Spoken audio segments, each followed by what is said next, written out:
여러분, 지난해 7월 서울 도심에서 14명의 사상자를 낸 시청역 역주행 돌진 사고 운전자가 실형을 확정받았습니다. 대법원 2부는 4일 교통사고 처리 특례법 위반 혐의로 기소된 차모 씨 69세에게 금고 5년을 선고한 원심을 확정했어요. 금고형은 교도소에 수용되지만 징역형과 달리 노역이 강제되지 않습니다. 차 씨는 지난해 7월 1일 오후 9시 26분쯤 서울 중구시청역 근처 웨스틴 조선호텔 지하 주차장에서 차를 몰고 빠져나와 일방통행 도로를 역주행하다 인도로 돌진해 보행자와 차량 2대를 들이받았어요. 이 사고로 9명이 숨지고 5명이 다쳤습니다. 사고 당시 차 씨 차량의 최고 속도는 시속 100km가 넘은 것으로 조사됐어요. 1심은 차 씨에게 금고 7년 6개월을 선고했습니다.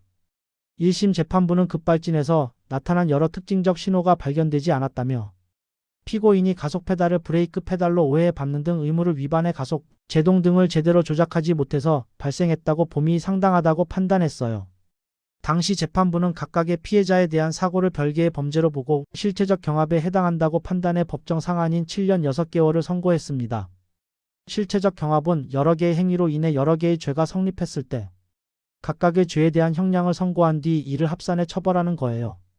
2심은 지난 8월 금고 5년으로 형량을 줄여 선고했습니다. 항소심 재판부는 차 씨의 행위가 여러 범죄에 해당하는 상상적 경합에 해당한다고 봤어요.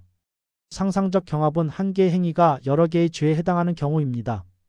실질상 여러 죄이지만 형을 부과할 때는 하나의 죄이므로 가장 무거운 죄에 정한 형으로 처벌해요. 따라서 금고 5년이 상한이 됩니다.